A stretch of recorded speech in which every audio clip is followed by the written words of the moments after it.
Whoa! Busted play.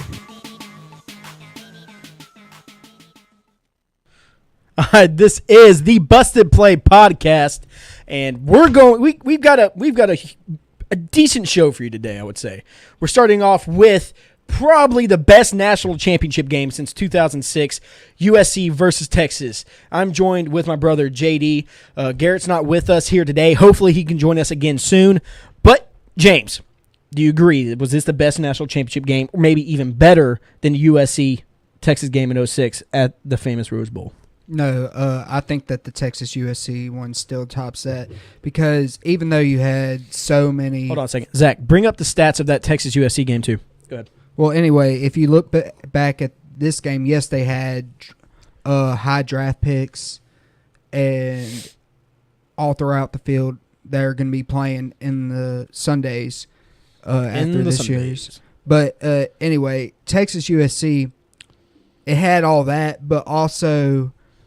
You didn't know this year that it was going to be Alabama, Clemson. That year, you knew from week 4 that it was going to be Texas and USC playing for the national championship, and the anticipation grew more and more, and just the sheer fact of I think there was more star power in that game than this one, and it was it's unforgettable. Okay, yeah. Well, again. Did you really not see this game coming? Did you not see? Think about it, though. I thought Alabama and Clemson would play. Like, I thought if they both made it in the playoff that they would make it there. With this year, just this year in general in every sport, this is the year of the rematch. Except baseball. In baseball, it was more along the lines of the two teams with the longest drought in the World Series playing each other. Then you had the Cavs Warriors. Then you had Alabama Clemson, and I think it's going to be the Patriots and the Seahawks. I think this is the year of the rematch. I wouldn't be shocked this year if college basketball is the same two teams. I think Villanova's doing great. North Carolina's doing great. We'll see them in the championship again. And so I saw this coming, and as I wrote my article on 1130 to the Tiger, in quotations, I guess you can say this for Alabama and the USC team. USC definitely back then in 2006 was known as the greatest team of the decade because you had Matt Leinart, Reggie Bush, two Heisman, the back-to-back Heisman winners. Brian Cushing, a middle linebacker. Who was it? Taylor Mays at safety. Who else was on that team? Mr. Clay Matthews. That's right, Clay Matthews, and then linebacker who plays for the Bengals. Hawaiian guy. Yeah, the Hawaiian guy. Who was it? Jarrett Lee. They had what's his name? The Pritchard Zach. If you got something to say, the say other it. running back, White. Calling you out. Yeah, Lindell White. Then Dwayne Johnson. Yeah, Dwayne. That's who it was. Dwayne Johnson. Receiver Steve Smith, the wide receiver. He was a stud. Then on Texas side of football, you had Vince Young, the most snubbed Heisman winner of all time. Jamal Charles. You had Lima Swede. You had both the Thomas brothers. Yeah, and the Thomas. safeties. And then I was going to say you also had the Ross brothers. They played. They didn't start in the cornerback positions. You had Arakpo at the defensive end position. Mm-hmm. This was probably the most star-studded national championship ever. And if you watched the game and remember the pregame intro, you had Will Ferrell, huge USC grad, and Matthew McConaughey, a UT grad, who they did a intro video together, which is next to none. That was the most amazing thing I've ever seen. And this game was one of the best games I've ever seen. And it's hard for me to say that this Clemson-Alabama game surpasses that. But the reason I would say that, Zach, go to the Clemson-Alabama game. With that being said, that Texas-USC game, USC was up. Well, how much were they up by? 10 at one point? 11. And this game, the most that Alabama was up was 10. And it reminds me more because USC didn't seem like they had a full grasp on the game against Texas. They really didn't. It just seemed like Texas was barely holding on. And there was at one point in the game when I thought Alabama was just going to start running away with it. And that was actually at halftime. Yes, it was only a 7-point game, but it just seemed like Alabama was just controlling the whole entire football game. But with the way that they came out at halftime and Deshaun Watson just started chucking the ball downfield, 420 yards and 3 touchdowns against the best defense in the country in that front seven, where no one's ever been able to do that. It's amazing. One of the second greatest national championship performance behind Vince Young himself. What impressed you? Okay, first question in this game is, if Bo Scarbrough didn't get hurt, is it a different ball game? Yes. You think so? Very different ball game. If you look how Alabama was able to just gash Clemson on the outside in between the tackles with Bo Scarbrough in the game, they had no answer for him. So if Scarbrough never breaks his leg, you're seeing more of that gashing and chewing more clock off. And the reason why it threw their game plan off was because Alabama's whole game plan was get behind Bo and run the ball. Okay. And that's what evidently there you go. Caused the loss for Bama. Okay. Well, also I will say the refs too, because the first one was a good no call. The second one, it should have been called. How do you not call somebody diving at someone's legs for a non-pick? Hey, man, he played it off. He played it off. He tripped. Hey, man, yeah. I say that was nothing. And honestly, I think the pick play should be legal because it's defendable if you see it coming. I think it is. And, I think it was it was a great play call. I think if it was a penalty, it was a penalty, but it didn't get called. So, people are going to complain about it. Let me ask you something. So you're saying the pick play should be legal. So say you have 2 tight ends running a cross route, okay? You think it's perfectly okay that 10 yards down the field. Maybe not 10 yards, but I'm talking about what happened in that game. Dylan, it's right past there. the line of scrimmage. That's what I'm saying. 10 yards, one tight end just goes and throws a block for another tight end, and he gets wide open thrown down the field. It's different 10 yards down the field and if it's a play right there at the goal line. No, it's not. Yes, it is. It's technically not, Dylan. Technically it's not, but it is. No, Dylan. I'm saying, it's illegal. This is coming from a wide receiver. It is illegal. In a wing T formation, but anyway, dude, if you're sitting there forcibly diving at a defender's leg to stop him from covering another guy, then should have been called. Okay. Well, it seems like every game there's something in any sport, there's something that the losing team sees that went wrong, and that seems what happens all the time. And I think that's because of instant replays nowadays. What? I said if was a fifth, we'd all be drunk right now. But I mean, if was a fifth, we'd all be drunk. Is that what you said? Yeah.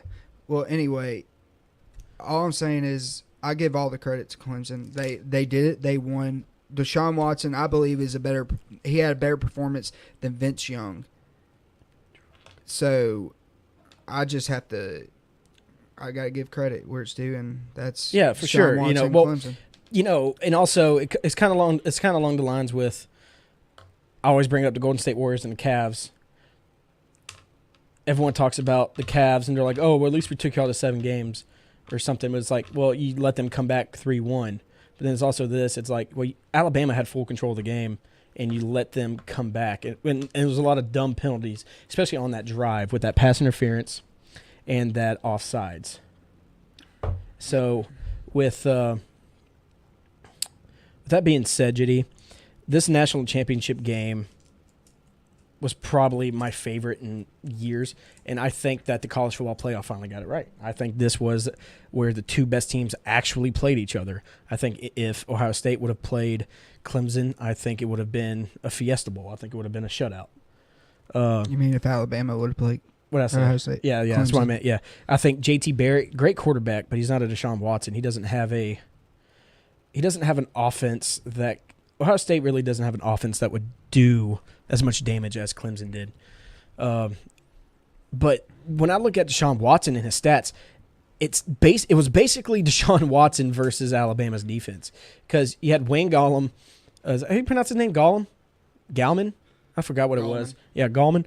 He, 18 carries for 46 yards, but he had a touchdown. But if you're going to give anyone else credit, it's definitely Mike Williams making those insane catches on the sideline.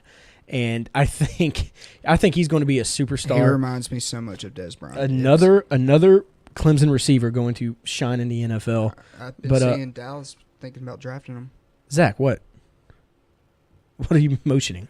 The 2 targeting calls that they didn't call on him because both of them were on him. That's what I'm saying. These and he came back. Like all these penalties don't get called, but I don't think anyone's going to try to fight that ref who had this humongous biceps. My God, bicep ref. Oh my goodness, Ed Hockley. My goodness, Ed Hercules who? Oh my gosh, when I saw that, I was like, "Are you kidding me?" I was like, dude, you should be out there on the field. All right, so this was the second best national championship of the history of football, possibly even compared to some Super Bowls. We're going to go ahead here on the Busted Play, and we're going to give our way too early top, not 25, but 15, just because we're extremely lazy. And I'm going to go ahead and give mine. Producer Zach and JD's got his. We're going to start from 15 and go up to 1. And I'm not really going to give any. I'll give some reasons, but most of my reasons are the returning players. I have the number of returning players on the offense and defensive side of the ball. I did the same thing, Dylan. Okay, cool. Good. And I also did it based off of how they finished the year. Okay, somewhat did that. All right, number 15, I have Michigan. Michigan is returning 4 offensive players and only 1 defensive player, but they don't have a lot of experience, but then also they do have Jim Harbaugh, and that's why I put them at 15 the lowest. I wasn't going to leave them out. Number 14, I actually have Washington State because they have 7 returning offensive players in their quarterback, Falk. I think he's staying, isn't he? I couldn't remember to see if he was leaving, but I think he's actually staying. So I haven't seen him anywhere. And if he stays, that's going to be a huge win for Mike Leach and the Cougars. But they have 9 returning defensive players. Then 13, I have Texas. I think Texas, their defense was awful, but they were really young. They've got 10 returning defensive players, and I think with Tom Herman bringing that new life into Austin, I'm sad to say it, but I think they're going to be a force to be reckoned with. Number 12, I have Miami. Number 11, I have Georgia. And that's because they have 10 returning players and Nick Chubb and Sony Michael coming back and Jacob Eason, the 2 running backs and the stud freshman quarterback. Then I have Auburn at 10 because of their young offense coming back. Number 9, Wisconsin, because this is going to be a team that has a senior-ridden defense. It's going to, there's always a team with a defense full of seniors that does absolutely great. So I see Wisconsin making a run in the Big Ten. Number 8, Clemson, defending national champions, losing a lot of star power for the draft. But I think Dabo Swinney, great recruiter. I think they're going to be fine. Number 7, USC, basically because of Sam Darnold, the quarterback. Showed what he can do in a Rose Bowl against Penn State. They have 8 returning defensive players. Number 6, Washington, the team I was so high up on all year. Jake Browning and running back Myles Gaston coming back on the offense, and they have 7 players on both sides of the ball coming back. Number 5, Ohio State, and I think that's because I'm going to say J.T. Barrett, maybe he'll become a more polished quarterback and someone who is going to do a lot better in the pocket this year. Let's see, number 4, Penn State, 9 offensive players returning, and especially with the running back Barkley, I think that's going to be a huge gain for them. Number 3, I have LSU. Wait, where did I put? I know I put Oklahoma in here. Okay, never mind. Okay, I'm sorry. Yeah, number 3, LSU. I say that because, they've lost a lot of star power, but they do have the 2 best coordinators in the country in my eyes, or at least the 2 best hirings of this year. So I'm looking forward to that. Number 2, Alabama. I see Jalen Hurts being a Heisman finalist, Bo Scarborough coming back. They did lose a lot of star power on both sides, but don't they do that every single year? And at number 1, I have Florida State because I love what I saw in Francois. And with Cook leaving, they do have the number one running back in the country, Cam Akers, coming in. No. Alabama's got the number one running back in the country with Najee Harris. I think it's Cam. I've actually looked into this. And honestly, I think Cam Akers. Okay, well, what I'm saying, he Najee Harris is the number one ranked running back, but he's the number one ranked athlete. He is. Yes, I thought he was running back. Yeah, no, he played running back, but he was ranked an athlete. Okay, but Cam Akers, I don't know how you pronounce it. He's going to Florida State. Then you also have the backup running back for Dalvin Cook, who seemed to be very consistent in coming back. Then with Francois, and because for the past 3-4 years, Florida State's been a top 3 or top 5 recruiting class every year. So you can't count that out. And I know I left Oklahoma out of there, and the reason is because I was thinking that if at least one of the running backs, Mixon or Piron, stayed, that Oklahoma would be a contender, at least in the top 10. But when they left, I kind of lost a lot of faith in that. Still think Oklahoma will do pretty well, but Lincoln Riley and Baker Mayfield's going to have to put a lot on his shoulders. All right, well, JD, write something down. Zach, just go ahead and list off your top 15. I was going to write down what you said. Okay, well, you can write it down later. I'll have it. I'll give it to you. Go ahead, Zach. All right, I got Washington State at 15, Stanford at 14, Oklahoma State at 13, Miami Cowboys. Miami at 12, Washington at 11, USC at 10, Wisconsin at 9, Penn State at 8, Georgia at 7, Texas at 6, Florida State at 5, Oklahoma at 4, Alabama at 3, LSU at 2, and Ohio State at 1. You would put LSU over Bama. Hey, but I didn't put them at number 1. Hey, you could. But I didn't. Okay, I know you didn't, but you put LSU over Bama. All right, we'll see. That's going to be a great game next year. James. What? What? What? Oh, that is the craziest. Dude, I am still not used to that mustache. I know, man. I know. Just get used to it. Hey, it's going to get better. When it gets thicker, it'll look better. I know. All right. Just don't do anything creepy. So, all right, here we go. Starting out at 15, I chose the Texas Longhorns with 8 return starters on offense and 10 on defense. I just think that they were 5-7 last year, so that's why I put them at 15. Even with Tom Herman coming in and changing everything up, I still believe that they need to prove it to me first. But I like it there. They make it for 15 for me. 14, you might not agree with me, but I have Clemson. I think they lost way too much offensive firepower. And I do not blame you on that one. They lost their leader, their alpha male, Ben Bulware, on defense. So that's why I dropped them all the way to 14. Number 13, a little surprise. Some people, I chose TCU. They have 10 starting with 10 return players. starters on offense, 7 on the defense. Maybe Gary Patterson. Anchored down by Shreveport's own Chris Bradley. There you go. And I believe Gary Patterson's going to have a turnaround year next year. He's going to turn it back around, especially with that high power offense without Kenny Trill. Mm-hmm. So anyway, 13 is TCU. 12, I have LSU with only 7 return starts on offense and 5 on the defense side. Okay, of the hold on ball. a second. Zach, it's because he's not an LSU fan. He's being reasonable. Go ahead. Oh, you're going to think I'm being reasonable with this whole thing. I just think that they're going to have somewhat of a rebuilding year. Even though they have some of the top talent in the world, you got to give that talent a little time to progress. And I'm sorry, you're just not that strong in my eyes with Danny Etling as your quarterback. Well, you can run behind. Well, this is the thing. I've read some reports, I've written some articles about this, but with Danny Etling and Brandon Harris deciding to stay, and then 2 freshman quarterbacks coming in, there's more than likely going to be a quarterback battle because Matt Canada said he's not counting Brandon Harris out because this is an offense that he would excel at. All right. Number 11, I have Washington with 7 return starters on offense and defense. Jake Browning back, tossing the pigskin around to those receivers. Not John Ross, but with him back there, he's notable to mention. So I give them 11, even though they don't have a ton of talent coming back. But they still, they're a good team. Yeah. They'll be back next year. Number 10, I have Oklahoma.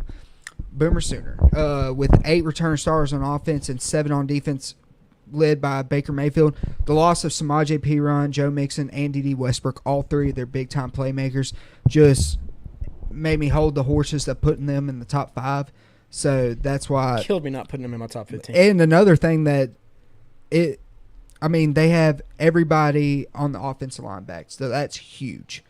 So, yeah, I got Oklahoma at 10. Number 9, I have Auburn with 9 return stars on offense and 8 on defense. They had a pretty decent year for the SEC. If you look around the SEC, the only team that succeeded was Bama. Everybody was beating up on each other, and they ended up with the second best record in the SEC. So, I got Auburn. Number 8, I have Stanford with 7 offense returners and 9 on defense. I believe Derek Shaw will finally get that program turned around. Not all around Christian McCaffrey. I think the offense opens up a little more. Number 7, I have Georgia with Jacob Eason having a spectacular. 7? Yeah, 7 is Georgia. Georgia having a spectacular season under Jacob Eason as a true freshman. I love it. And with 10 returning stars on defense. That is a key factor to me. Number 6, I have Wisconsin. Great year. Didn't realize how young this team was. With 9 return stars on offense and 7 on defense. They lost their pass rush, though. But what I'm saying is that's what they still have 7 return stars. That's good enough to lean on for a good season. Number 5, I have USC with 6 returning offensive stars and 8 on defense. I love Sam Darnold, man. He's going to be easily the number 1 overall. Shout out Lawson Scott. Yeah, he's easily, in my opinion, going to be the number 1 drafted quarterback whenever he comes out. Sorry, Zach. He looks just like your cousin, Lawson Scott. He does. I put up a picture of Sam Darnold and tagged Lawson in it. And it got like 6 retweets. So. Oh, wow. Look at you, Mr. Popular. All right. But anyway, yeah, I have USC. I love the way they played against Penn State, and it was a great game, and I think they're going to be back in there in the hunt next year. Number 4, I have Alabama. Losing all that fire. Yes, they reload, but with everything they lost, we don't know the recruiting yet. If they end up with the number 1 overall recruiting class, then yes, I'm going to put them in the top 3. But right now, I have them at 4, just because of what they've lost. Number 3, I have Penn State with what's the quarterback's name? I forgot. Mr. Salute hit it out the park. Yeah, deep ball master. Him leading the offense back with 9 return stars, 7 on defense. They're dangerous, in my opinion. Number 2, I have Florida State. Francois coming back without Dalvin Cook. Yeah, but Jimbo Fisher's he's kind of split image of Nick Saban when it comes to getting running backs, but his running backs stay all 4 years. Devontae Freeman, now Dalvin Cook, who's next? But what really impressed me was 9 return stars on defense. Yes. And my number 1, and I hate to say this, but one of the teams I hate the most, Ohio State with J.T. Barrett under helm, 9 return stars on offense and 8 on defense. I just think Urban Meyer is ready to roll with this team. Okay. Oh, it's McSorley. That's what it is. McSorley. I knew it was something sounded like Irish or something. McSorley. Yeah, no, he's one heck of a quarterback that no one really saw coming. And him and Barkley back, that's going to be a huge threat in the Big Ten. Big Ten. I'm going to start saying that Big Ten might replace the SEC as the best, like most competitive conference with like the teams that go up against each other the most, like the best, like where it's the most exciting conference because these teams are just so evenly matched, but they're really good. I don't think the Big Ten. I think the Big Ten was overrated this year. I think this was the last year an SEC team's going to win, or be at least a favorite to win the national title. I don't know why. I'm okay. I might sound completely idiotic right here, but Alabama's having these recruiting classes. But I think Alabama is going to start slowly declining. Can I point something else? Because I think Nick Saban's. I'm not saying he's becoming irrelevant. I think Nick Saban's becoming not as polarizing as people say because he used to never lose bowl games or national championships, and now he's starting to get figured out a little bit. You have people like Dabo Swinney, energetic, Jim Harbaugh, and I think players they go to that more. And once those teams start winning championships, And then I think Alabama's going to slowly start declining. All right, about what you said, the Big Ten becoming the best conference in football. No, this year everybody thought the Big Ten was the best conference in the nation. It was not, because the Big Ten, all it really is just very top heavy. If you look at it, look at it this way: Michigan, Ohio State, Penn State, Wisconsin. Those were your 4 best teams in the Big Ten. Other than that, everybody is god-awful in the Big Ten. Okay. And if you look at the SEC, just look at the bowl records, Dylan. That's what I mean by that. You put your best against the other conference's best, they get beat. I'm telling you. I know what you're saying. Yeah, I know what you're saying. I just don't think they're the best conference. In my opinion, I still think it's the SEC, but the one that I'm really starting to think that might take it over other than the Big Ten, and I think that's the ACC. Yeah, no, ACC for sure is definitely on its way. No, when I'm not talking talent-wise or bowl record-wise, what I'm saying with the Big Ten was the reason I think the media at least were saying the Big Ten is the best conference this year. I think it's because it gave them the most stories. You had Jim Harbaugh going up against Urban Meyer, who they don't like each other. Then you have Penn State getting snubbed. You had Wisconsin having a decent year, and those 2 teams making the Big Ten championship and having a great game. And it was just the most competitive conference, like within itself. I know. I'm not saying I'll definitely say the SEC is still the most talented conference in that they would definitely probably have the best bowl record. I'm not sure what the bowl records are, but SEC teams can still beat any other conference team. But I'm just saying this year the ACC was just the best conference to watch and pay attention to because so much was going on and there were so many good teams that had a shot at doing something. In the SEC, it was really just Alabama and then Auburn blew it. That's about it. Then you had the Pac-12, which is weak, but I feel it's just media friendly because it's on the West Coast. Let me ask you something, Don.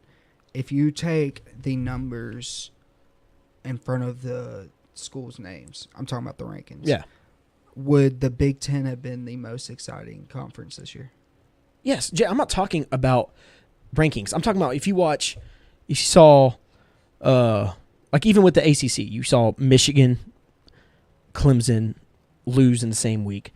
Then you would see Penn State get blown out by Michigan and start having an incredible season.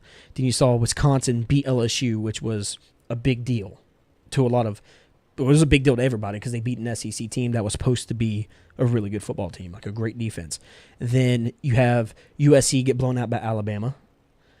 Then they start having a great year. And then everyone starts noticing Sam Darnold. And then you have Ohio State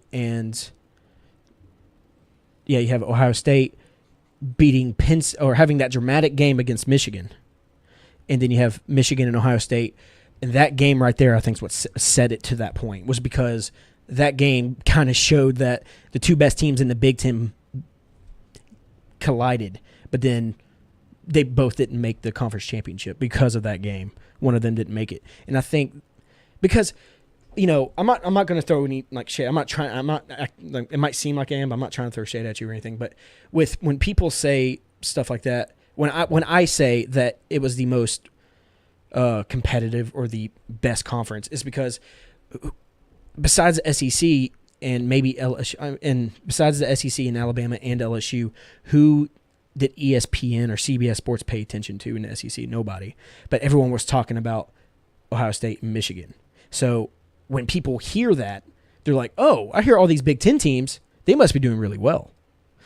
So they create the most news stories. And I think that's why it was the best in people's eyes and in the media. Because people don't care if it's if you have Alabama and LSU. Yes, people will watch them, but they're not going to watch the rest of the SEC. They're not going to watch the Alabama-South Carolina game because we all know who's going to win that football game. But then if it's Penn State versus going up against Ohio State, I don't think a lot of people watch that. But when Penn State won, people were like, okay, I'm going to start watching Penn State because they actually created a new story. Everyone knows Bama's going to win.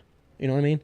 So I think it's the media that created that, and I think that's why they say it's the best, because that's what people were interested in. Yeah. All right. So before we head to the NFL, let's transition just real quick. In each, let's say, skill position, let's go ahead and say who's your best quarterback, running back, receiver. We can go defensive end and a couple of defensive players.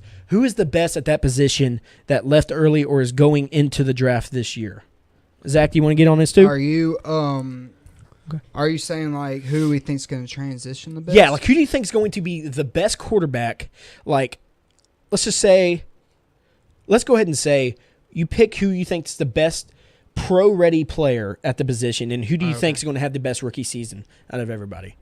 We'll just go by position real quick. Me, I honestly think what I saw in Deshaun Watson going up against the most pro-style defense in Bama, I think Watson's going to do very well. I pray to God that the Browns draft Myles Garrett and Deshaun Watson goes somewhere else, because unless he's the savior to Cleveland and somehow gets Cleveland back to where they need to be, I'd hate to see him go to Cleveland. But I think he's number one. What? What does Joel always say? Who? What does Joel always say? What does he say? About Cleveland? What does he say? Career suicide. Yeah, that's right. It's career suicide. So, yeah, I think it's Watson. Producer. Okay. I actually agree with you. I think it's going to be Deshaun Watson. I don't really want to see him go to Cleveland either. But I do. After I did see him tear up their defense in the second half, I do think he's going to do pretty well in the NFL. All right, guys, I'm going a little different route. And a guy that reminds me... Don't say it. I think I know who you're going to say. Who? You going to say Mahomes? No. Oh, God. Okay, I thought you were going to say Mahomes. A guy that reminds me so much of Russell Wilson, it's not even funny, and that's Deshaun Kaiser. I believe that whoever gets... not throwing shade at Deshaun Watson, because I think he's going to be a tremendous NFL quarterback, but I have a very strong feeling that Deshaun Kaiser is going to show everybody why he is Russell Wilson 2.0. And whoever gets him, it's going to be nice. I'll have to say that much. And you know me, I'm pretty good at calling who's a bust and who's going to be good and whatnot, doing at this stuff. Yeah, you've had your good days and your good years and bad years. Zach, what are you doing? You're in the comments section. Go to the top. Go to the top. Go to the top. Right there. Position. There you go. Attaboy. All right. Can we get a new producer? Yeah, he doesn't show his face. Yeah, we do. Yeah. Well, he's a faceless wonder. That's what he is. All right, running backs. This is a year full of running backs. You have a lot of good running backs this year. The bottom of the list is probably Deontay Foreman, or even with Corey Clement from Wisconsin. But who I think is going to transition the most, or who's going to have the best rookie year, I would say Leonard Fournette, but I'm really worried about his ankle.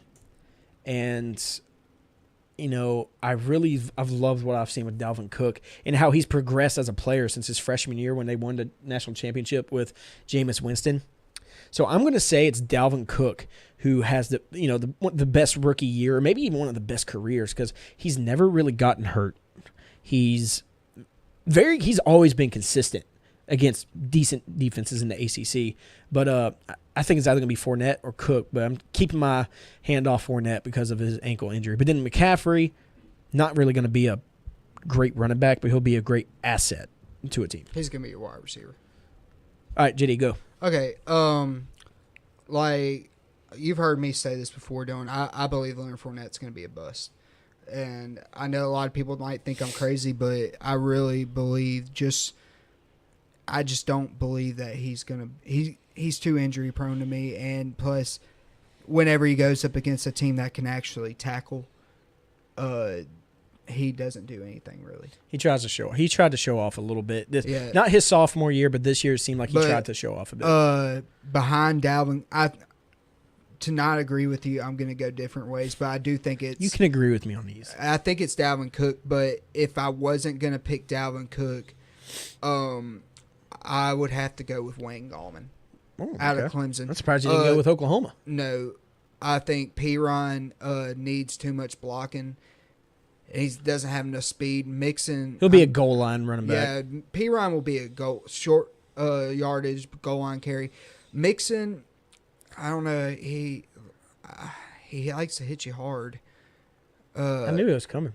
I knew it was coming. I can't. I just don't see, unless he's playing like a Le'Veon Bell role in a offense.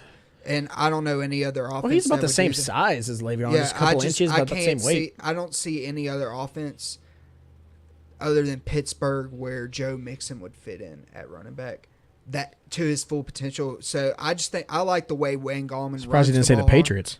I like the way Wayne Gallman runs the ball. He runs it very hard, and he's real shifty, too. He's kind of like a Marshawn Lynch and a Sean McCoy mixed in together. Okay. Zach. Producer, Zach. Are we going to – like, are you talking about – like, okay, I think it's going to be Christian McCaffrey, but I don't think he's going to, like, a running back. Like, I feel like – Who do you think is going to have the best rookie year that's going to the draft as a running back? Okay, Dalvin Cook. Okay, Dalvin Cook. All right, go to receivers. As Zach tries to see if he can do it really fast this time. Okay, I think he's got it. By golly, look at him. He's learning. All right, so in the receivers, this is a decent receiving core for this. So Malachi Dupree from LSU is going to the draft. Mm-hmm. I did not know that. Okay. Well, that changes a lot of things. Go for down me. a little bit. See, there's always a lot of receivers going. You see, I know who you're going to say. You're going to go with Tech's own. Go up, Zachary. No, I'm not. But who I think is going to have a great – I'm going to sit there and say I would love to go with Mike Williams, but I think Juju Smith-Schuster is going to be a bust because of where was he all season this year with USC until the Rose Bowl. But I'm going with Oklahoma's own. I'm going to go with D.D. Westbrook. This guy exploded onto the scene. And me and you've watched Oklahoma since we were kids. And I noticed him a little last year, but this year was the first year I've actually noticed D.D. Westbrook and how good he actually is. And I don't think a lot of people know how fast that dude is.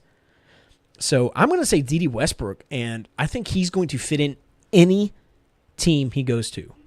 Because he's so agile and he's got some of the best hands in the country. I'm going to go D.D. Westbrook or even Malachi Dupree from LSU. Because Malachi dropped a lot of passes, but I'm not going to put all that on him. Seeing him play in high school and in college, I think he's going to be a great NFL receiver. He doesn't get the ball thrown to him as much as Smith-Schuster or even Mike Williams. Okay. I don't believe Juju Smith-Schuster is going to be a bust. I think he'll be all right. I would pick Mike Williams, but everyone knows he's going to be a phenomenal wide receiver. But 6'3", 225, dude. I'm going out on a limb here, and I'm going with the white boy from North Carolina, Ryan Switzer. He's very explosive. He reminds me of Julian Edelman, kind of like Trent. I would pick Trent Taylor, too. Those two right there are my two rookies next year to be watching out in the wide receiver position because those boys run great routes. They're real shifty, and they got a lot of speed. Did you see how excited he got about that? Man, look at him go. All right, Zach. Producer, Zach. I got used to that. I'm going to pick Mike Williams because, like I said about Deshaun Watson, because he kind of tore up that defense, too. Towards the end of the game, he didn't really do – Well, he didn't get open on his routes. He just made those incredible 50-50 catches. It reminds me of Des Bryant. Yes, he goes up and makes those 50-50 catches. I mean, even – Hashtag Des caught it. Even after he got hit in the head twice, because you could see, like, after they were showing him on the sidelines, he was a little shaken up. Yeah. And so, seeing him come back from that and playing the way he did in the second half, I think he's going to be pretty good in the NFL. All right, Zach, let's go to the defensive line. Or tight end. Hey, you want to do tight ends? Yeah, why not? All right, let's go tight ends. Real quick. I'm going to have to go with the Zach if the computer would hurry up. Zach doesn't take criticism very well at all. But of course, this is a no-brainer. I would love to say Jake Butt, but he tore his ACL in the bowl game, which I think lost millions on that. I bet you he was a first or second round pick. Now he's probably a fifth round pick. He tore his ACL, but it's a no-brainer for me. I'm going to go O.J. Howard. That dude's the next Gronkowski with his size, 6'6", 251, incredibly fast, strong, athletic. I can't go. I wouldn't be shocked if the Patriots trade up to get him, so they're gonna have a third tight end. I would not be shocked if Belichick does that. All right. Producer Zach. Okay, you can go first. I'm actually still going to go with Jake Butt. Even though he tore his ACL. You just like his last name. No, I do not. Even though he tore his ACL, I think he's a really good tight end. Okay. And I just refuse to pick Alabama people. So. All right. I have two actually, Dylan. Okay. You ready for this? Go ahead. I like Jeremy Sprinkle out of Arkansas. Very athletic for his size. I also like Evan Ingram out of Ole Miss. He's got a lot. He's pretty fast. I thought you were going to say Jordan Leggett from Clemson. I think he runs about a 4.7, 4.8. Go ahead and go to the defensive line. I think he runs a 4.740. Mm-hmm. Ingram, and he's just extremely athletic, and I think he's going to be very good. Okay, so at the defensive line, a defensive end position is Alabama. Jonathan Allen is an athletic freak, but I've seen some plays that impressed me. But the person who's impressed me the most is definitely Texas A&M's Myles Garrett. That guy is phenomenal. He is you can just look at him and tell he's a man's man. Plays without gloves, has his wrist tape, doesn't have anything fancy on like all those others. And he's just so smooth with his, swim moves and just getting off blocks. I'm going to say it's going to be Myles Garrett. I think wherever he goes, he's going to make a huge impact. And even I think he could definitely help out the Browns. And especially if he can, because he's so tall at 6'4", 268, but he looks taller. He's very lanky. He's got long arms. I think he's going to be a great asset to wherever he goes. And I honestly hope he goes to Cleveland because I think that's where they need help the most in defense. Two because I got two on this one too. Okay. Actually, I got like three. Yeah, there's a lot of them. Like, let's see, DeMarcus Walker from Florida State's going to be crazy good.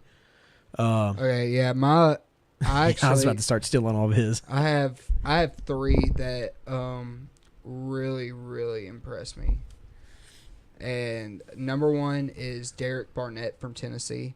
He's got a swim move that I've never seen before, for the love of God. He looks like DeMarcus Ware in his prime out there. Give me some taco salad with Taco Charlton. Oh, from Michigan. Michigan. You say give you a taco salad? Yeah. Dude. What? But I think he'll be phenomenal. And then, yeah, like you said, DeMarcus Walker from Florida State. Crazy, shifty, a lot of speed for that position. So those are my three. I think that will come out of there. All right. Zach? I'm going to go with producer Zach. I'm going to go with Jonathan Allen because just picks the number one guy. Of course, every time. What? Just pick the number one guy. No, I don't. I'm going to go no, because whenever I watched him play, whenever I watch some of the Alabama games, I just think he's a freak in nature. Yeah, he is. He's so strong. He's quick for how big he is, and I think he's going to do pretty good. All right, so go to the next one. Let's go. They have it weird. Let's go to let's go defensive tackle. And this one, I honestly thought Charles Walker from Florida State was a defensive tackle. He was more of a stocky guy, but I'm gonna sit there and go with I'm gonna say Carlos Watkins. He's a really impact player, very powerful, got a low center of gravity. He's 6'3", 305. But if it's not going to be him, I got a good feeling about Devon Gacho from LSU. 6'4", 293, the typical LSU lineman. A lot of grit. And, he's got that crazy, awesome last name that fits with the football player. So I'm going to go with him. It reminds me of a I'm drawing a blank of the dude with the awesome last name from LSU. What? Not Jamare Roscoe. All right, Jay, go. I'll think about it. There's only one guy on here that Barkevius Mingo. That really there's only one guy on here that really catches my eye, and that's Malik McDowell from Michigan State. I watched him play a couple times this year. The dude just bench presses. He's not even that big for a defensive tackle, but he just bench presses 340-pound lineman like I've never seen a 276-pounder do before. He's just a freak of nature. He really should be playing defensive end, which I think that it'll transform him into, but he's definitely the only one I see on my mind that is going to have a great season. Okay. Impactful right away. Let's go ahead and go to the cornerbacks. Okay, mine's Gotchow, by the way. Oh, yeah, that's right. I forgot. Okay, no, go to linebacker. No, linebacker. Inside linebacker. Yeah. It really doesn't matter. Just go to outside and then inside. The way it's a weird list. All right. At the outside linebacker position, which basically could be a defensive end, you have Tim Williams from Alabama, but I'm sticking with the Watt family. And I really loved what I saw from TJ Watt from Wisconsin. This guy is just as fast as his brother. He plays with so much hustle like his brother does in J.J. Watt. He looks like he's out there to play the game of football, and he loves the game of football, and he plays 100% every single play. And I love that. And the whole Watt family, they seem like they do that. And I'm going to go with TJ Watt. And because he's 6'4", 243, and he's actually the smallest Watt brother. And I think he's got something to prove. So I really like TJ Watt. All right. I'm not going with Tim Williams from Alabama, but I am going with an Alabama player called Ryan Anderson. He was playing defensive end for Alabama in that national championship game. The dude, he's the one who caused the fumble. Yeah. And recovered it and started running. He's so fast around the end that people are going to, or the team that drafts him is going to put him in on exotic blitzes and have him rush from the outside, and he's got a lot of speed, and he can definitely make some plays on the next level. Okay. Zach? Mine's TJ Watt. I didn't really watch him a whole lot, but you've talked about him a lot, and I don't really know anybody else. So. Attaboy, producer. All right, let's go to the inside linebackers. All right, GD, go ahead. Ooh. I have to go with Reuben Foster. I've been a fan of this kid ever since he was playing alongside C.J. Mosley and Reggie Ragland. He just fit in so well. And I've read reports that it's like having another coach out there whenever he's on the field because he just sees everything so well. So I'm definitely going Reuben Foster. Yeah, I'm agreeing with you. Reuben Foster, he's a 4-year starter for Alabama. I think that experience really helped him to stay his senior year. I think that helped them this year too as well. Reuben Foster is just a extremely smart linebacker, and that's what you need. And I think he's probably going to win Rookie Defensive Player of the Year this next year. I don't know. I'm either going to go with Reuben Foster or Kendall Beckwith. I really like Kendall Beckwith, but Of course you do. But yeah, Yep, but Reuben Foster, he is an animal. Yeah, but Kendall Beckwith as well. It's just his ankles, or is it his knee? His knee's hurt right now, but still. But Reuben Foster is an animal, so I don't really know out of those two. All right, let's go to cornerbacks and safeties. Is that Brady Quinn? Yep. Is that what he's doing now? He's working for CBS. All right. You didn't want to check out the centers doing and the offensive line? All right. So we've got the cornerback position. We can pick two just real quick. I think Shreveport's own Tre'Davious White's going to be a great NFL player. He just seems like he's very knowledgeable of the game, very quick, athletic. He hits really hard too as well. It hasn't had a lot of highlight punish hits, but he knows how to tackle very well. Then also I'm going to go with Cameron Sutton from Tennessee. When I saw him play Alabama, he was the guy for Tennessee's defense to stop those athletic receivers at Alabama. I'm actually going to go with go down a little bit. Oh, he's a safety. Never mind. Okay. I think that Tez Tabor from Florida. Tez Tabor. From Florida, the kid's got a lot of good coverage skills, and I just believe he's going to be the one who gets it done. I also like Marshawn Lattimore too. Okay, out of Ohio State. I'm going to go with Adoree Jackson and Tre'Davious That's White. another one, Adoree Jackson, I thought would be pretty well. All right, so now going to the safeties. And I safety. already know who I'm going to pick. It's another LSU guy. This is free safety. Oh, free safeties. Yeah. Okay.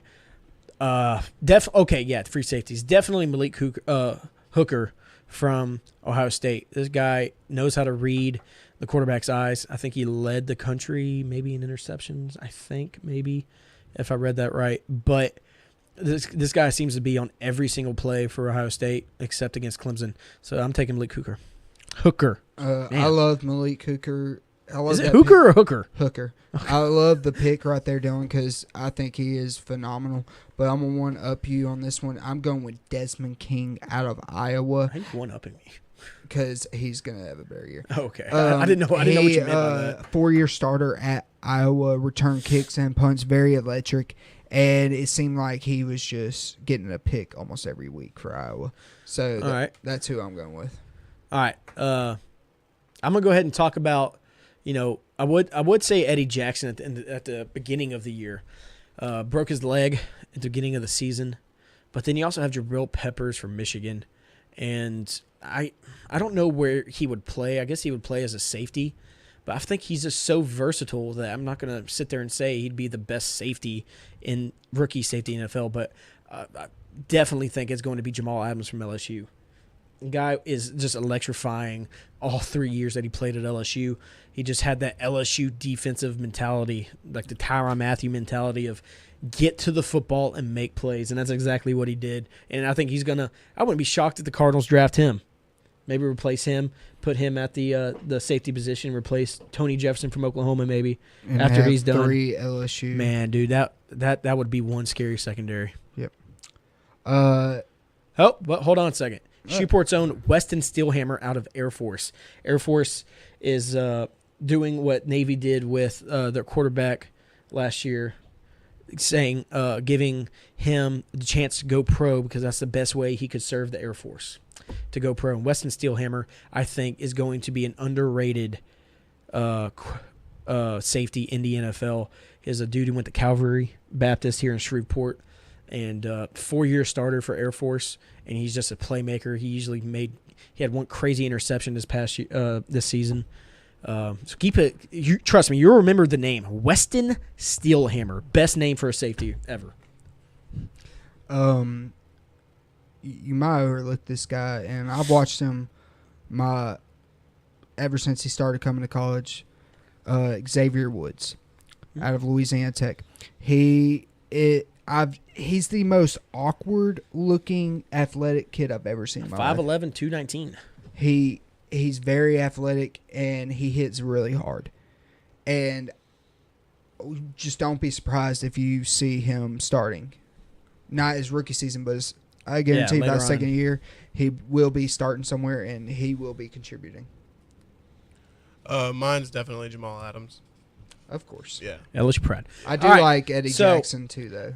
All right, so I think that wraps it up right now for this college podcast. We are about to record our NFL podcast, so after you watch this, just look right down there, and the NFL podcast will be there.